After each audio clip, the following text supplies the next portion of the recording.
Hello there, and thank you for watching this video. My name is Chris Newnham. I'm a director at Insightful UX. You're watching this video because we recorded a recent webinar that we produced where over 40 of you joined us online, and we talked about how to increase your income when there's less budget and less demand in the marketplace, which is particularly pertinent right now in the middle of coronavirus and everything else that's going on all around us, with lots and lots of businesses struggling on all sorts of different levels, whether it's operational or digital marketing or just trying to get cut through to their customers.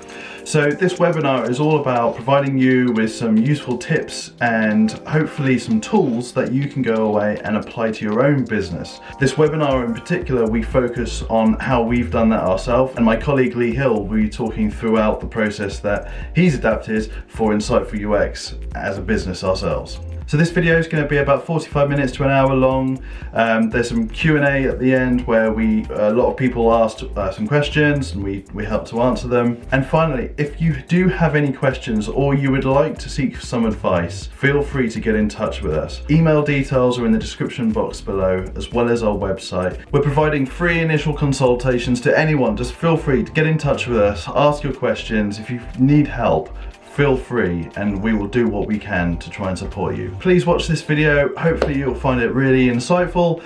If you do, please subscribe to our YouTube channel. We will be producing more content as the weeks go by. Thank you very much and enjoy.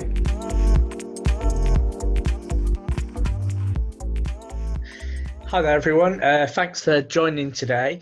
So to get things started, I wanted to set out the approach that we're going to take. So essentially what I wanted to happen was to ensure that by the end of this that you guys had a plan, a framework that you could follow yourselves to help your own businesses. So I'm going to whip through the following presentation. Some of the slides might move through quite quickly, but essentially this is a framework for you to follow. If you've got any questions, we can help afterwards. Just give us a shout. Okay, so nothing new here, changes here, but the reality still is that we don't know what this means. So what are we going to do about it? Well, as I mentioned, we need to have a plan. But first, I wanted to talk about how this might be impacting certain sectors and what we can do about it. So first of all, point one here, clear illustration that we know demand has reduced in some sectors. Okay, so that's one problem probably for many of you. Just like Insightful, it's really impacted us. Point two, though, we have seen demand increase in other sectors, therefore creating opportunities for brands. And point number three here is that essentially, whether there's been a change in demand up or down, audiences' needs are different, and we therefore need to understand this. So what do we need to help us through this? Well, essentially, data on one side can help us see where there's been increases and decreases in demand. This therefore allows us to look at sectors where they have seen increased demand as potential area where we can help them. And then we've got research. Research can really help us understand where we can help audiences now and in the future. And it's these two key areas, that data and research, that I think it could be vital more than ever to help your business grow and survive. So, well, I put this little slide in here. I quite like this because for me, it just really kind of summarised where we're at and where data and research can really help us. You know, if we've got a better handle of the problems we can be solving for our audiences, and we've got data to show us where the demand is, we can just be planning better to make sure that our brands can grow in the right way. Now, that doesn't mean that there's not going to be need of change in your business. Undoubtedly there will be, but with change, it allows you to fill the opportunities for your audiences to help them. So let's develop a plan. So what I wanted to do here is put this into context as to how this is impacting Insightful, and I thought I'd do that because it might just help us illustrate in a clearer way and help you resonate with a real life case study. So this is what we're doing about it. So first of all, we used data to look for opportunities in certain marketplaces. data going forward as well, using something like Google Trends, it's a free tool and it's great. It allows us to see where there are increases in markets and decreases, but also things like keyword searches, what kind of keywords people are using now, and we can check that periodically to see how that's changing. And again, that helps us to create content and marketing that's relevant for what people are looking for help with. So what we did is we used Google Trends to look at some key sectors, and I'm pleased to say that it's already helped us win some new clients and generate inquiries. But to be honest, with the work that's not happened, we still have a gap, and therefore we'll be looking at additional ways we can fill that. So the key to this for me is just knowing your audience, and it's research that can help you do that. And this document, again, is going to show you how to do that yourselves. So as a business, there's generally a number of ways in which we can position ourselves, ways we can look to compete, essentially. Some do it on price, so they go for the low cost items they look to sell. Other brands and other businesses based on high-end products. The other one here we've got is distribution, but it's been said already that one of the key ways that we can distinguish ourselves against our competition is via customer experience. And this is where I think that right now we can really kind of pivot our businesses to tweak, implement new services to fix changing and different problems. And just to back that up, this is a kind of key philosophy of Amazon, as Jeff Bezos here from Amazon indicates that, if we just focus on fixing the problems for our customers, and the competition's focused on us, we'll stay ahead and have that edge continually. And that's what his ethos is. So here we've got a modern customer journey map, and as point one indicates here, these are the areas that we were probably concentrating on before, a lot of business owners, because demand was there. Demand's reduced now, so we need to ensure that with every prospect, every web visitor, that we're converting more of these people into customers.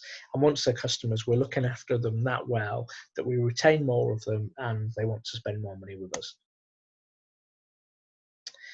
Here we have a model for essentially to illustrate the value that can be achieved through focusing on customer experience, data and research, to still ensure that despite the market demand reducing, we can still help our clients. And here you've got two tables, pre and post. And the bottom one, you can see where there's been a reduction in inquiries. We're still able to ensure that lifetime income and profits will also increase here using this model. And it's achieved just by slightly increasing the focus on certain conversion rates. So, for example, you can see conversion rate has increased by 3 points from the top table. Client churn has decreased by 2 points, and you can see income, etc. And the ending result is that you still end up in a better place. So even though demand's reduced, there's work that we can be doing further down the funnel to ensure that we generate more income and profit. This is another version. Again, I just wanted to give you a couple of different angles. This is a strictly kind of e-commerce business. As you can see on the top, lots of demand, 1.2 million visitors. Below the table illustrates its demand has dropped.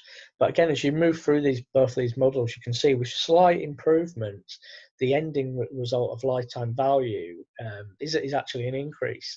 And understanding this data and this information and allows us to therefore put some focus on how we can then increase these KPIs. Cool. So more into our plan.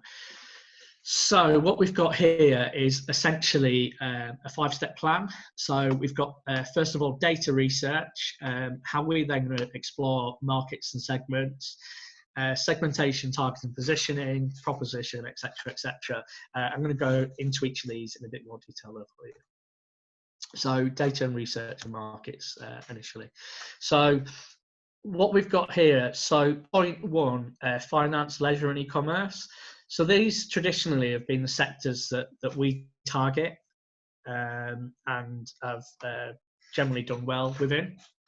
The sectors in point two are sectors that, again, using data initially, quite recently, we've been able to identify opportunities and we've generated prospects and some new clients from, them being public sector, alcohol, obviously home goods, online services, software.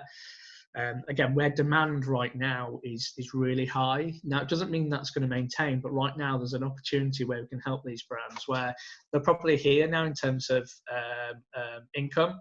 You know, again, with some tweaks to conversions of web conversion, average income orders, etc., we can just elevate that a bit more. So essentially, they can make more money right now where demand is really high.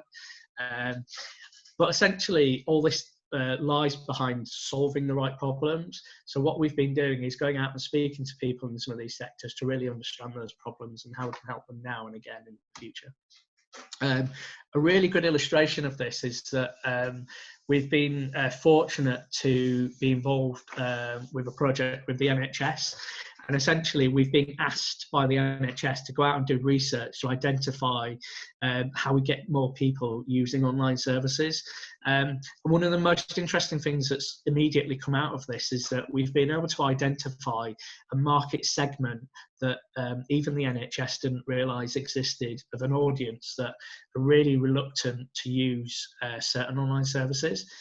The key behind this is that once we talk to these people and we understand the barriers to them not doing something, we can then talk to them about how we can persuade them to do it. You know, what is stopping them essentially using online services? Once we understand those fears, we can then come up with messaging and ways to kind of alleviate that stress and encourage them to trial online services, which right now is key for all of us, so that the NHS can collect data better and essentially help treat people in a better way, because a lot of people are stuck at home right now when they still need help despite everything that's going on.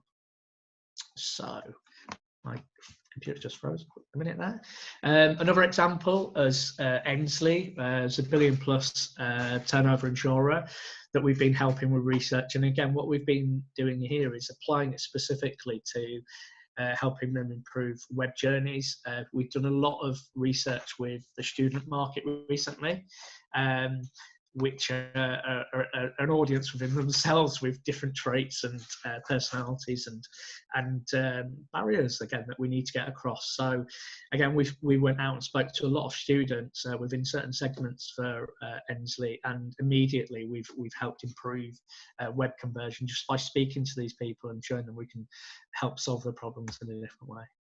So one of the key ways we go about doing this research, so again, what we try to do is be as helpful as we can to all of you so that you can take this information away and try and apply it yourself. So one of the key tools we use when doing this is we call it an empathy map.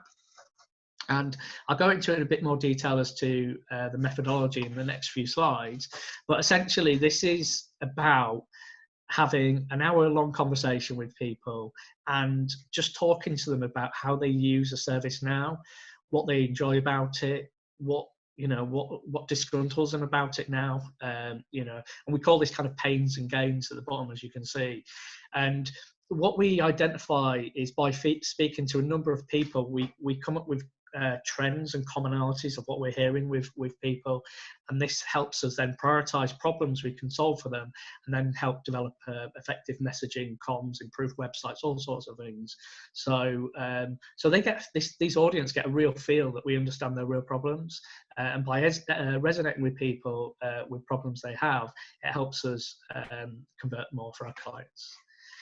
The other things on here, again, just talking to about how they're thinking and feel about using a certain product, what they're seeing out there in terms of other communications and messaging, and what they're hearing.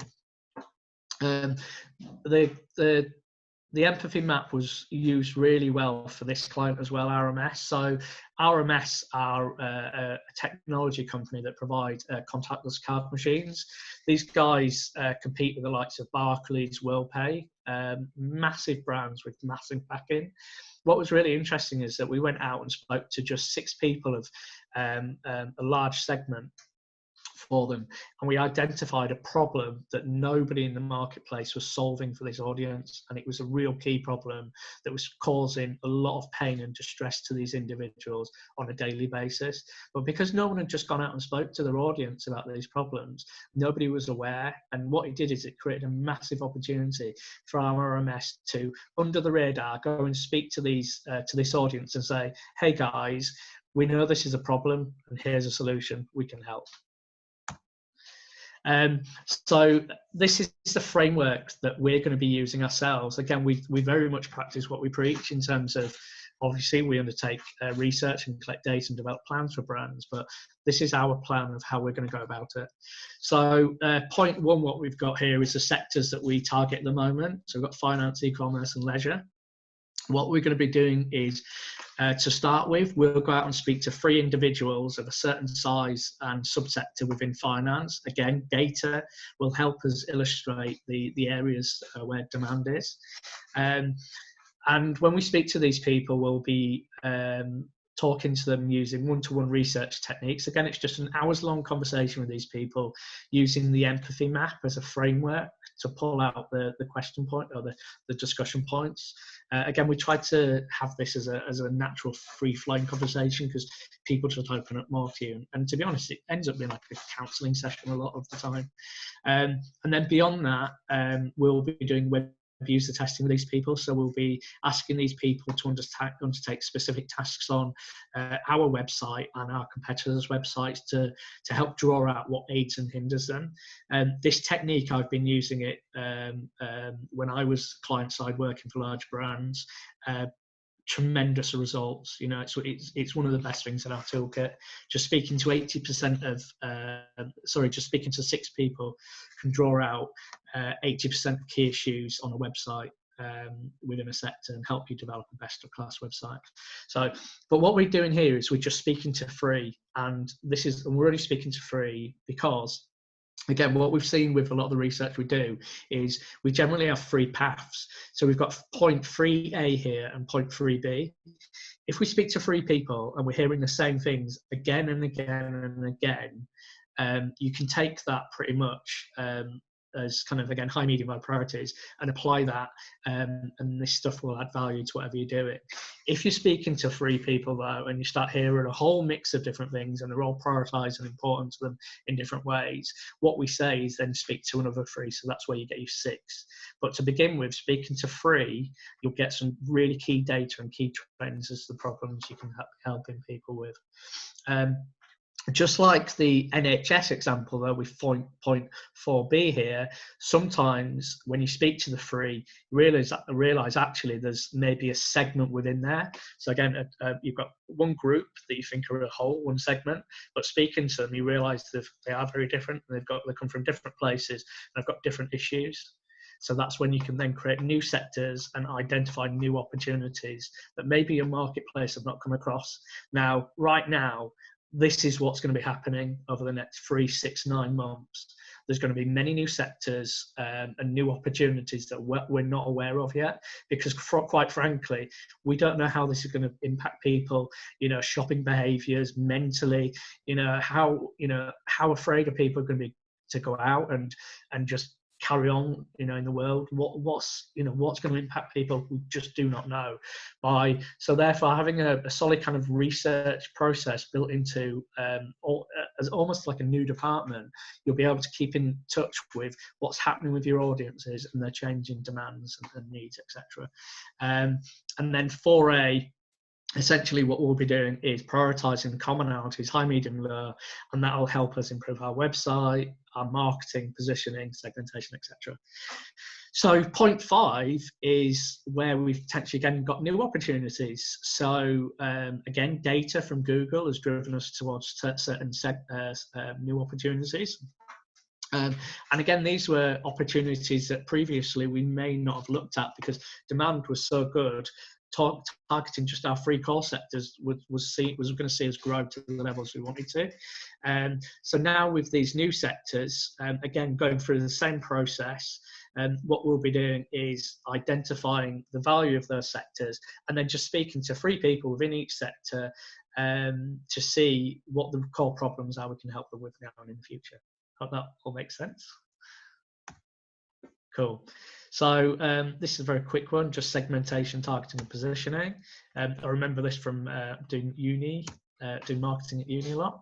It's a key principle. So again, nothing groundbreaking here, but just a nice simple model to help you step through how you then segment some of these markets, target and positioning.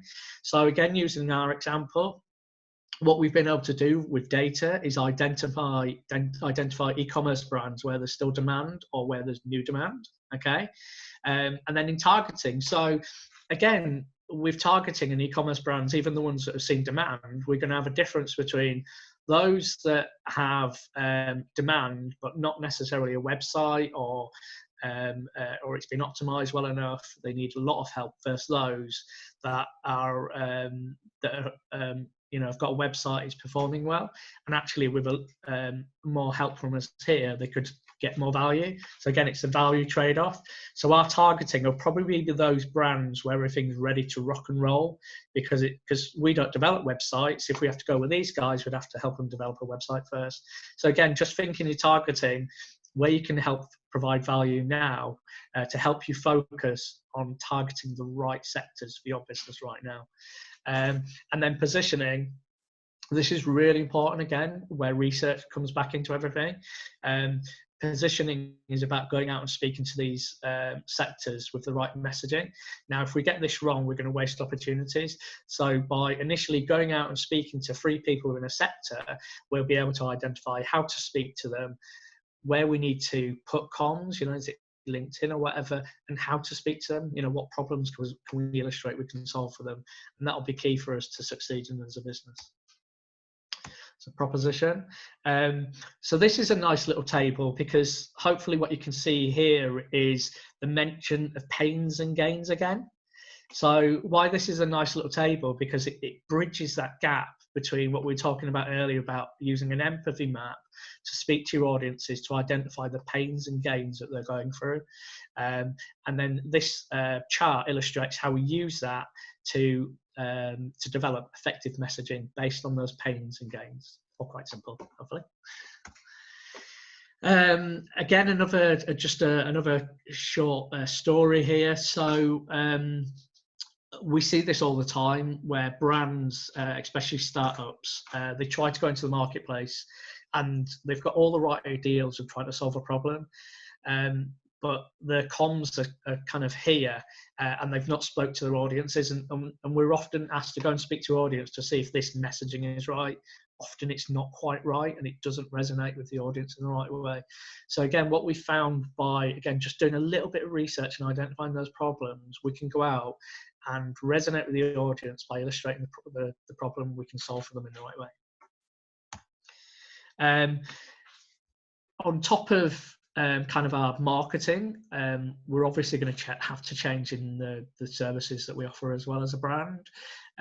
So the orange services here are the kind of new services that we're going to be helping brands with. We were always going to offer these services as a brand, but potentially a year down the line. But we now know that helping companies with customer experience and helping them retain customers, helping them increase average income per customer, helping them convert more web visitors into clients is even more important now with demand reducing. So we've got all our old services, but what we're going to do is offer additional services that can help brands with the problems they've got now. And this screen, which is probably going to blow your mind, is another way that we're going to be changing the way that we work. So yeah, we're going to be changing all our marketing and stuff, but we've got to change the way we work. So again, if many of you have been involved in projects, there's typically 2 schools of thoughts here in terms of how you can approach projects. So someone trying to get in again, let's let them in. So you have a typical waterfall approach, where you start a project and you move through certain phases. And you have what we call here is service design and sprinting. What I love about this method is that it can reduce a project down to a much shorter period. You have to throw more people at it initially and almost lock them away in a room for a week or two through what we call sprints. But what it does is it means you can achieve more in less time. But what I really love about this model is that it's about solving the real problems, okay? So we've all probably been involved in projects where there's a defined problem. Again, a lot of the time, the problem that we're trying to solve is assumed because we've maybe not done the research to speak to our audiences to understand the problems we need to solve. So in the middle of this grid, you can see a diamond. So the idea behind this model is that you do a discovery phase, you define what you're trying to do, and then you start to speak to your audiences to see if the problem you're solving is the right one. And if it's not, what you do is you loop all the way right back to discover and define, because this is about solving the right problems, not just solving a problem. Again, we've all worked on projects where we've tried to solve a problem and rolled a website out, a platform, a business, whatever it is, and we've realized we're solving the wrong problem. So this is a great method of making sure we're solving the right problems. And what we're going to be doing is working with brands to implement this method of working. This is called the double diamond, if you want to go do some more research and have a look at it. But it's a great process of moving through developing a website, a platform, a new business model, anything. This is used by all the top brands now, Google, Facebook and the likes of, to sprint project management and deliver stuff quicker, but also learn and almost fail sooner, so that the problem you develop is the right one. Cool, what we got there. So for us, once we're going to be using that kind of methodology to update our website. So before all this happened, we'd done a lot of work on our website, and Claudia, our marketing manager, and the team in developing content, updating the website, etc., had done a phenomenal job at really raising our profile, illustrating our proposition, increasing traffic, inquiries, propositions. And no lie, in March, we had a target of income for the month. We would have doubled our target. So all of this kicking off was an absolute nightmare for us, because we'd broken the back on kind of a model that was really helping brands, and an investment, our own investment in marketing and people, website and everything was really coming through. But that's the world and that's life. So we've got to move quickly and change, and just get through this and grow.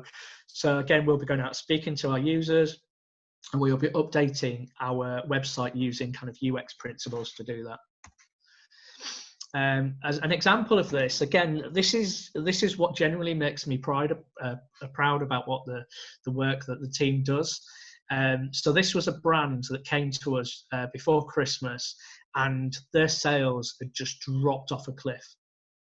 Literally dropped off a cliff. They had an agency, and the agency couldn't tell them what had happened. Chris and Angela from the team spent 2 days with them, going through all their data, the websites, looking at the competitors, and within literally a month, we had rescued this business, and the sales then rocketed.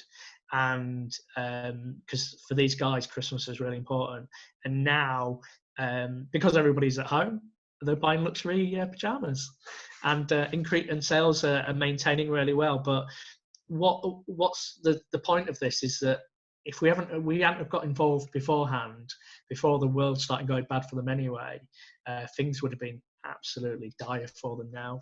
And this was just a quick audit, a week's worth of work, where we were able to supply 30 plus recommendations to get them going in. But again, it was all data and research based that helped us shape a plan for them, because we generally don't have the answers as to what to do to help your customers. We need to speak to them to gather that insights. Cool, right. So this is another cool model that'll hopefully help you as well, and how we'll be using it. So like everything in life and in business, it's about prioritizing efforts and value. So by speaking to our audiences and understanding how best to engage with them, we'll be looking at how we can maximize our efforts and budgets in regards to content, marketing channels and so forth. So this again is just a nice little model to show you different ways that you can apply some of your marketing efforts. And again, just by speaking to your audiences, you should get a feel of which channels they're most likely to be responsive to, which can then ensure you're allocating resource and budget in the right way. It's stopped on me. There we go. And again, right now, so we work with Waterside Holiday Group, as you can imagine, completely closed.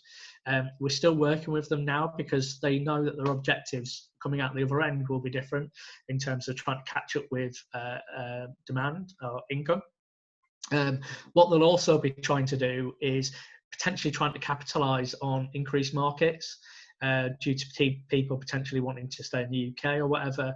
And the other thing for me is that they'll be wanting to still fill gaps when they're traditionally less in demand, more quiet.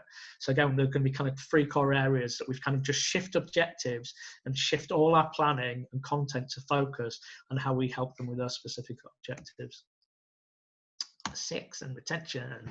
So we've got a couple of models here. So this model here is more about marketing touch points. So for those that you're not kind of a fame with kind of customer journey, all it's about is mapping through the kind of the touch points a brand has with you from the very start, from the first time they might see an ad of yours or hear about you from a friend, from then maybe moving along and getting in touch with you, then maybe becoming a client, and then deciding to purchase with you again. You know, what happens there.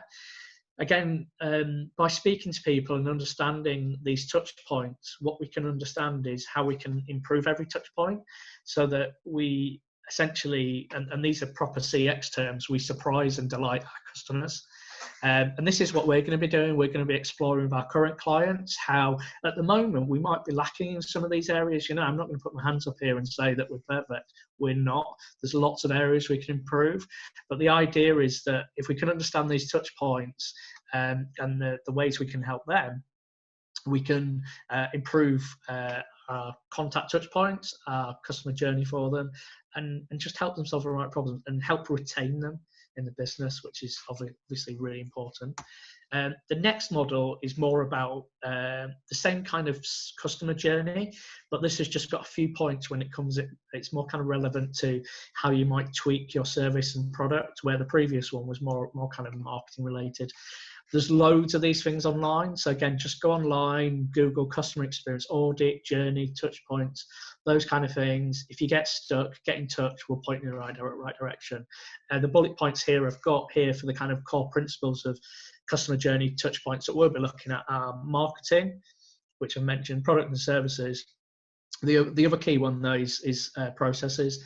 Again, what are the processes that your customers have to go through when dealing with you? This might be things even like accounts and finance. You know, how smooth is that process? You know, I know for definite we can improve this for our customers, and the more we can keep them happy, again, the more we'll retain, hopefully. So do we know what we're doing? Hopefully, yes. The confidence here is, so the last recession, I started a job in Jan 2009 when the world was just imploding, and I was given a lot of money, but I essentially was asked to double our sales, and I was told in no uncertain terms that if I didn't double our sales within 6 months, I wouldn't have a job. I just moved house. My son was born 2 weeks later after joining this brand. So the pressure was really on. And I just went back to my marketing roots of, again, just using research and data to understand our audiences as to how we can help them. The result of this is that we tripled online sales. And throughout that period, we were able to maintain retention rates of customers at 80%. again, data research, even not necessarily direct from customers, but going down, spending time with customer services and sales teams that speak to our end customers all the time, and gleaming that insights, feeding it into the business, into processes, so that we could change, adapt, move forward, to be helping in new ways all the time, ensure that we were able to grow in a very fierce market. You know, we were competing against the big guys of Go Compare the Market, Viva, 50 large established home insurance brands, yet we grew. And in the end, we were bought out of the marketplace by one of our closest competitors because we were absolutely trouncing them. So that's good. So how do we measure this stuff? As you probably tell, we're fiercely into our numbers, you know, and data. It allows us to evaluate where we're going and where we can improve. So I found this little chart here, which is focused on retention, and it highlights that most brands feel that the Net Promoter Score is the most effective way to measure effectiveness. I'm not going to go into this loads, because I've probably been speaking for ages. I have been speaking for ages already, so apologies for that. Go away, read this, research it. There's a little bit of info here, but we're going to be using this system going forward. It's not something that I've used within this business. I have others, but we're going to be using it going forward ourselves. Another model here. This model again here is about that feedback loop of information, about getting customer information, feeding it back in to improve marketing, services, and processes. So, summary: we have a plan. We've got a plan you can all use. Honestly, we're here to help people, and not even necessarily for money right now. You know, if we can help you guys through, and you can help us out the other end in some way, referrals, whatever it is, and you need a hand, conversations, whatever, we're here to help. Come and speak to us. But essentially, here's a framework here to help you kind of get your head around some of this and plan. So that's it. What I would say is, again, just try and get out of the habit of assuming and guessing at stuff. Without a doubt, all these things in bullet points, you know, any of these you can just get slightly wrong. Will have an impact, and it just wastes your time. There's lots of stuff we can be doing right now, you know, writing great content, picking up the phone and speaking to people. It doesn't cost anything. We can be changing the way we approach stuff without spending money now, and helping our businesses grow. So go speak to people, use the data, and again, if you need a hand, just point in the right direction with this stuff. Just get in touch with us. Honestly, it'll be worthwhile. Okay. Cool. So, any questions?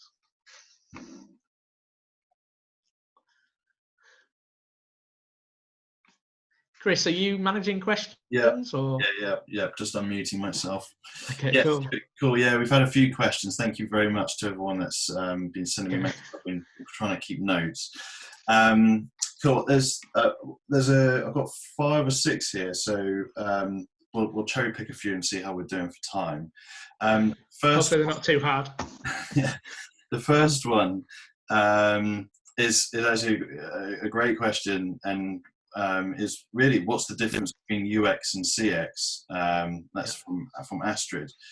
Okay, you can cover that one. Yeah, it's a great question. So the way that I kind of, I guess, simplify it in my mind is that UX over here typically applies to how we use something. So like a website, a platform, that's what UX is. It stands for user experience. So we're user experience experts because we're often brought in to try and improve websites specifically, using, again, one-to-one research and web user testing to improve that. On the other hand, you've got CX, which stands for customer journey. This is much larger, much broader, and it's about all the touch points a customer will have with you, from, again, initially hearing about you or engaging with an ad, all the way through to using your service, to then to hopefully you retaining them. So again, understanding those touch points will help you improve the way that you support and service that client. Has that answered well enough? Yeah, I think so. Makes sense. Cool. Question from Tina, the bookkeepers. There no specific target audience other than... See Tina? She's one of the few people I can actually see. Hi! There's no specific target audience other than Yeah. someone who needs a bookkeeper. So how would we go about obtaining their target customers?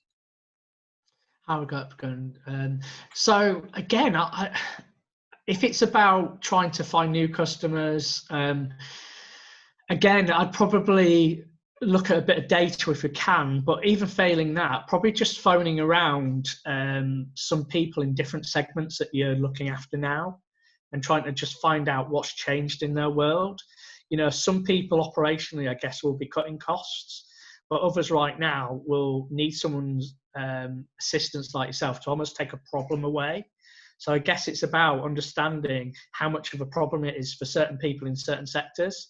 So there'll be certain people in certain sectors that, you know, again, maybe e-commerce where demand has rocketed and they're about marketing and sales now to try and make as much money as they can.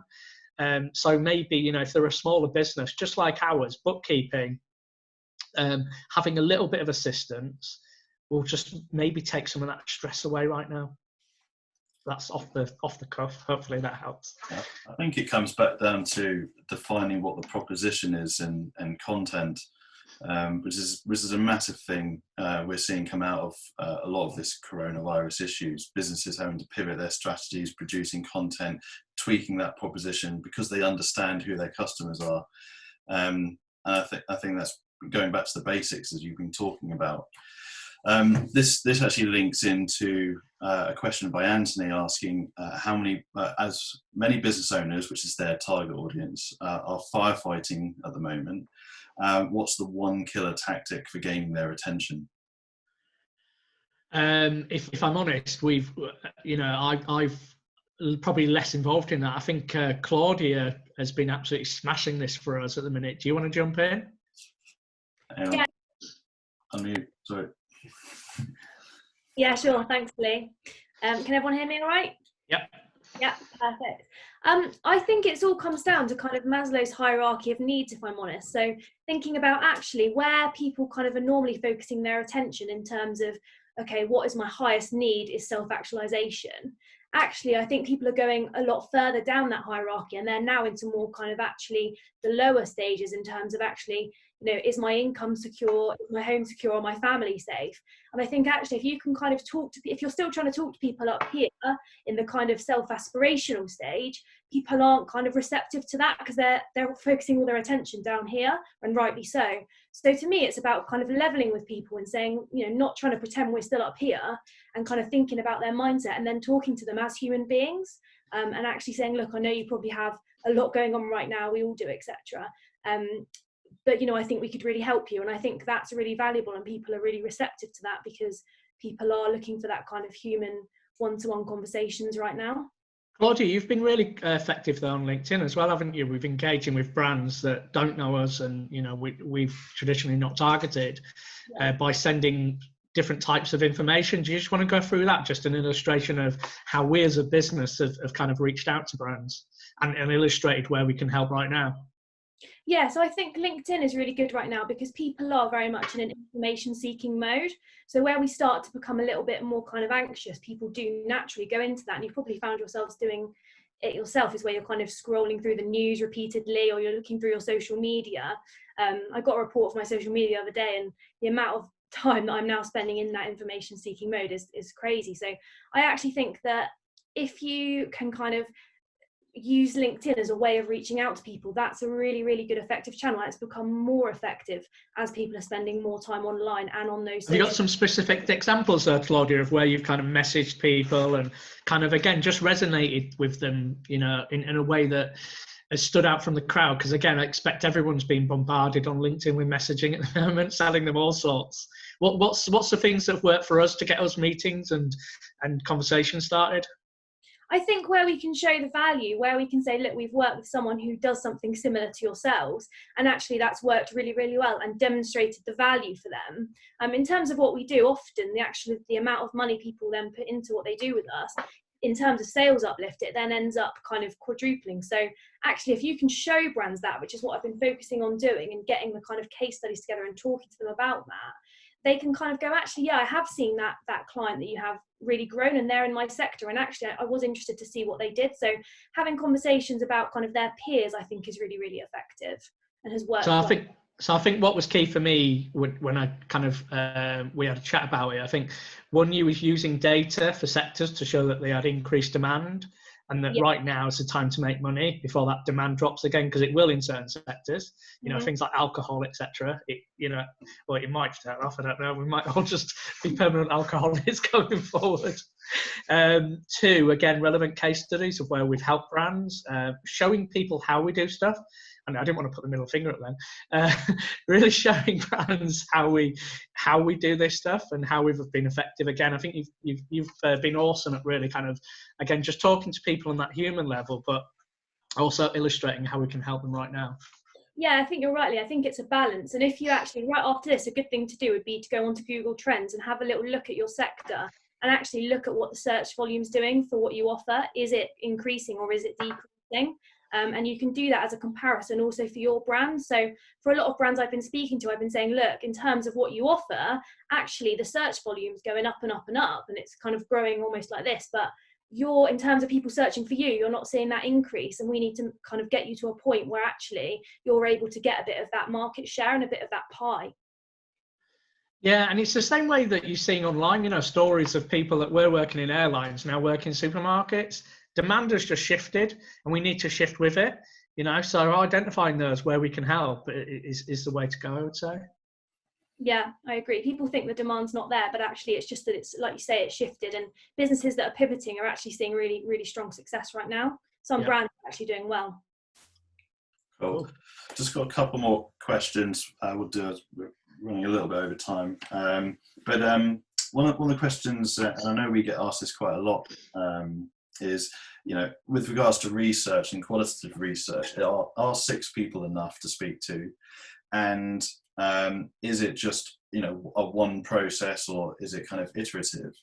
And then the third question to that, which is, this is sort of links into a question by Lucy, is what are the criteria that impacts our thinking when we're looking at the individuals to target for that research? Okay, let me answer the first bit. You might need to recap on the last bit again. Yeah. Okay, cool. So yeah, we get asked this all the time. So taking you back, is that your little? So going back to way back when is when I was in my nice cushy corporate job and thinking about what I was going to do, because I was getting bored, to be honest with you. I wanted to go out into the world and apply marketing. I'm a proper marketing purist. I love what it can do for businesses. But I knew also that when it came to research, that there was a perception that it took too long, it was too expensive, and you didn't necessarily get the insights you needed. There was also a move towards people using what we call quantitative, so i.e. email survey out to 1,000 people to get some responses.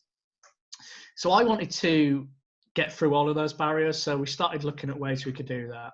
Qualitative research is the kind of the ingredient that helps us achieve so much more in less time with smaller budgets. And this is both academically backed up, is also we've got tons of case studies. I've done this for clients before, for brands I worked in-house for before, and now. So this stuff works. And I guess the mechanics of it is that what we see all the time, if we go out and speak to 6 people of a given segment, actually academically they say 5 people is enough now. What typically happens is by the time we spoke to the 3rd and 4th person, we're hearing the same things. And I know it sounds crazy because just 6 people of a given segment, it's not enough. Most of the time it is. But if you remember in my presentation earlier, I said, speak to 3, see if there are commonalities. If there are, they'll typically, the rest of what you're hearing will be the same. And what you're then talking about is marginal gains in value of speaking to more and more people.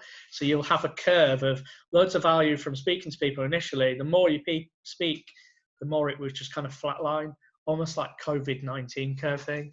You know, the diminishing returns of speaking to more people, the additional insights and things you hear will reduce. So Academically, it's been said that 5 people to begin with are great. Again, 5 people, you might hear lots of different things, and that's where you then realise you might have different segments, or you need to just speak to another 3 from 3 to 6. But traditionally, this has worked really well. The brand I worked for before was a global insurer. Brought in with Chris, co-director here, to help with digital transformation and essentially help businesses with nice websites make money. That's what we were there for, pure and simple. By the time we left that brand, by doing what we've talked about today, web conversion increased from 6 to 22%. Before we joined, they weren't able to invest in digital because every pound they spent was wasted. Didn't generate enough profit. By the time we left, they were able to do that. And the Castle Cover brand that I mentioned earlier, exactly the same method.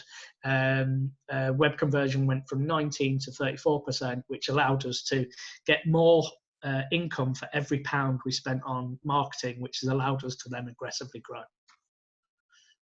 Second part. Cool, yeah. So Lucy asked a question about how do we identify the people we want to approach and what is our criteria that impacts the thinking. Okay, so this method can be scientific. So with, again, just to put into context, for the NHS, what we did first was some desk research. So literally went online to see what reports were online about people using using online services, to see what previous secondary research had been published on this. So we spent a lot of time going through that, reading, trying to identify if there'd been any audiences, segments that people weren't aware of. Beyond that, typically what we do is we'll speak to a brand, because like everything, we're very pragmatic, and you can't do everything and solve everything at once, and you don't want to. It's about prioritizing efforts.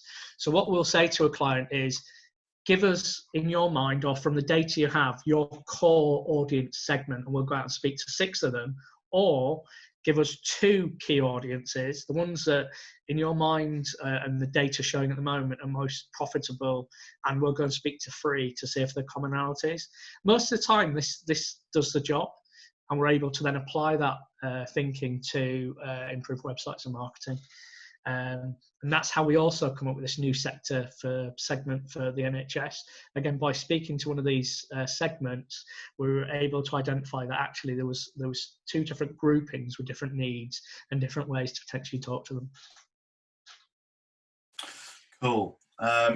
That's great. And we just got one more question from Liam, which is an interesting challenge.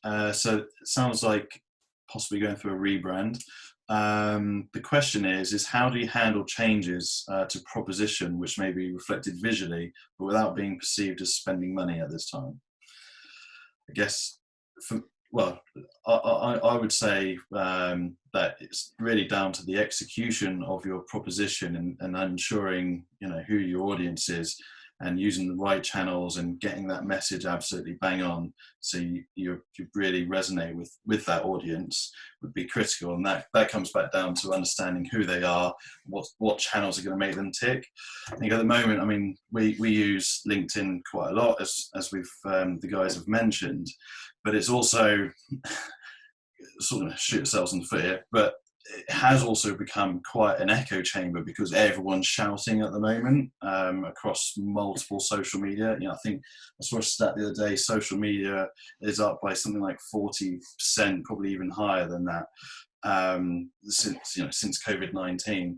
So it's about how you execute your strategy and your communications to really make sure that you're getting your point across, as opposed to just being perceived as spending a load of money on a rebrand for the sake of it. What's the purpose behind that rebrand? Yeah, there's other methods. Traditionally, again, if you take a very purist approach with let's take a website for example, you can use certain tools where you can mock up a website on a tool and then put it in front of users. And again, we've done this a lot where we've had brands come to us with a new platform for a new marketplace to solve a new problem that's never been there before, and the website's got all the bells and whistles, all the functionality, etc. But we put this thing in front of users and they're like, I don't know what it is. I've got no idea what this thing is, what it does, or how it can help me. And again, it's the comms that let people down, because that people have gone off, run away with an idea, developed a website or a platform, but they're not tried to understand how they need to communicate the benefit to the end user. And again, it's stuff like this where research can help. So as another example, we had a company come to us with an app. Now, the way that you approach research like this when with messaging or problem solving is, if we'd have just put this app in front of people, most people out of politeness, and especially being British, would have just said, oh yeah, I'll use this app. But we all know they're probably lying. They probably wouldn't use the thing. So what you need to do is talk around the subject matter instead, to identify the market problems that you can solve for them, or the problems you can solve them with that solution. And that there, again, just by speaking to 6 people, maybe 5, start with 3, will help provide reassurance. But we've also got to understand that research, what it's telling us, and the end execution of a solution is also different. And this is why testing and learning is then therefore important. So maybe rolling this out on some PPC ads at a low level with controlled budget, as an example, or some emails. Even if you've got some customers, put together a small group of customers and say, look guys, we're trying to develop a research panel. Can we put marketing material in front of you to see how well it resonates with you? See if it has an impact with you before you spend loads of money and send this out on mass volume. So there's different ways that you can test things in a controlled way to get a feel as to whether something's going to be effective. And again, if you need more guidance on that, Liam, just give us a shout, mate. Happy to start that through with you. Great stuff. I think that's it for questions. Cool. Is there a couple more slides, or? Yeah, do you want to finish off with these? Do you want to talk through them? Yeah. Yeah, cool. Cool. So I think, thank you very much for everyone for joining. I think we had 40 join us at the top. A few people have dropped off. Appreciate we've run over on time. But in terms of sort of next steps, what we wanted to do to illustrate, really, we're here to help. If you have got any more questions after this webinar, we've recorded it, so we can send it out on an email. We can send out this presentation as well, so you can have that. There's some useful models that you can use. Really, our objective is twofold: provide you confidence and reduce your own stress. No one needs stress on top of everything else that we've got on at the moment. So, reach out to us. We're here. We're more than willing to, have a Zoom call or a phone call. And at some point we'll meet for a beer or something in the future. But right now, more than happy to have that conversation. Next slide, Lee, please. Cool. There we go. Is it there? Yep. Okay, so yeah, really, our offer right now is literally book in a free one-to-one consultation, half an hour, whatever you need. Reach out to us. There's email Claudia and myself. It's chris@insightfulux.uk, and we're more than happy to have a conversation and just hear your challenges, whether it's marketing related or even business related. We'll do our best to try and help where we can. And cool. That's it. So yeah, thank you very much everyone for joining. Appreciate we've run over slightly, but we'll follow this up with an email. Thank you very much. Enjoy the rest of your afternoon and stay safe. Cool. Take care, everyone. Bye. Thank you, everyone.